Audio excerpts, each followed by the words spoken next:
Abu İshak Sabi'i aytat, Amr ibn Maymun meşitke kirse, anı körgön adamlar Allah'ты естеп кетишет эле дейт. Ошондуктан даават деген, исламга чакыруу, жакшылыкка чакыруу, жамандыктан кайтаруу бир эле сөз менен эле боло бербейт. Жүрүм турум менен, жакшы адеп аклак менен, жакшы бир иш-аракеттер менен да болуусу керек экен.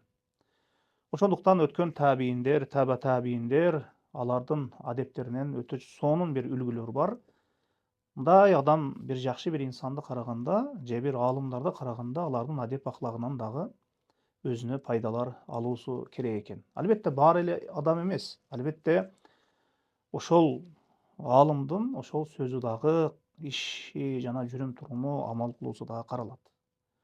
Ошондуктан эгер Куран сүннөткө амал кылган бекем пенделерден боло турган болсо, андай адамдардан бир үлгү алып, бир пайдалар алса болот.